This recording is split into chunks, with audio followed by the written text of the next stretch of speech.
السلام علیکم۔ آج کی ہماری کہانی ہے انتظار۔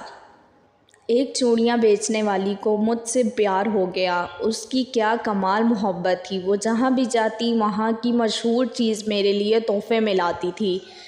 وہ میری خاطر میرے شہر میں 4 سال تک رہی، روزانہ میری منتیں کرتی اور روتی رہتی تھی، کہتی ہوتی تھی کہ میرے نال شادی کر لے۔ میرے لگاتار انکار پر وہ واپس اپنے آبائی گاؤں جنگ چلی گئی۔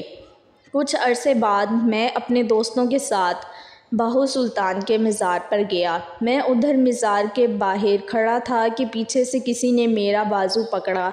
دیکھا تو وہی چوڑیاں بیچنے والی تھی۔ خوشی کے مارے وہ کہنے لگی کہ آفتاب میری دعا رنگ لے آئی، تیرا دیدار ہو گیا، ساڈی عید ہو گئی۔ میں جب بھی دربار پر آتی تھی آفتاب تجھے مانگتی تھی، اب تیرے لیے بیٹھی ہوں، شادی نہیں کی۔ پھر اس کی آنکھوں میں آنسو آ گئے، کہنے لگی بھیک مانگنا، چوڑیاں بیچنا میرا قصور تو نہیں ہے نا، یہ تو میری قسمت کا، میرے نصیب کا قصور ہے، تو سزا مجھے کیوں مل رہی ہے؟ وہ سب کے سامنے میرے گلے لگ کے رونے لگی، کہنے لگی کہ ایک دفعہ میرے ساتھ میرے گھر چلو۔ میرے پاؤں پکڑ لیے، سب لوگ دیکھ رہے تھے، میری بہت بے عزتی ہوئی، لوگوں کا مجمع لگ گیا۔ دوستوں نے بولا کہ چلو ایک دفعہ ہو آتے ہیں۔ میں نے ہاں کر دی تو وہ بھاگ کر گاڑی میں بیٹھ گئی۔ اس کا گھر 50 کلومیٹر دور تھا۔ سارے راستے وہ بہت خوش تھی۔ ہم اس کے گاؤں پہنچ گئے۔ وہاں سب گھر کچے تھے لیکن صفائی پکے گھروں سے بھی زیادہ تھی۔ سب لوگ مجھے عجیب نظروں سے دیکھ رہے تھے۔ ہم ان کے گھر پہنچے تو اس کی سب سہیلیاں جمع ہو گئیں۔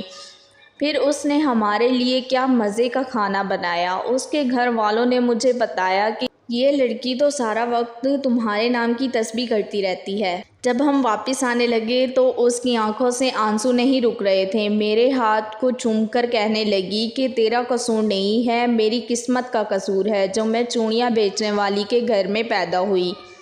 بڑی مشکل سے ہم سب نے اسے چپ کرایا اور پھر ہم واپس کے لیے نکل آئے۔ میں کار کے شیشے میں سے دیکھ رہا تھا کہ وہ تب تک دیکھتی رہی جب تک ہماری گاڑی اس کی نظروں سے دور نہیں ہوئی۔ وہ ہماری آخری ملاقات تھی۔ پھر ایک دن میرا اس سے ملنے کو دل کیا تو میں اس کے گاؤں چلا گیا۔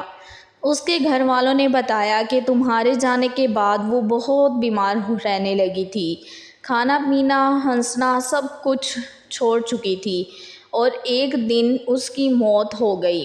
مجھے اس سے محبت تو نہیں تھی پر میں آج بھی اسے روز یاد کرتا ہوں اور ہر سال عید کے دن اس کی قبر پر جاتا ہوں۔ تیرے بعد نظر نہیں آتی مجھے کوئی منزل، تیرے بعد نظر نہیں آتی مجھے کوئی منزل، کسی اور کا ہونا میرے بس کی بات نہیں۔ اللہ حافظ۔ اگر آپ کو میری کہانی پسند آئی ہے تو پلیز لائک کریں، سبسکرائب کریں اور کمنٹ کرنا مت بھولیں۔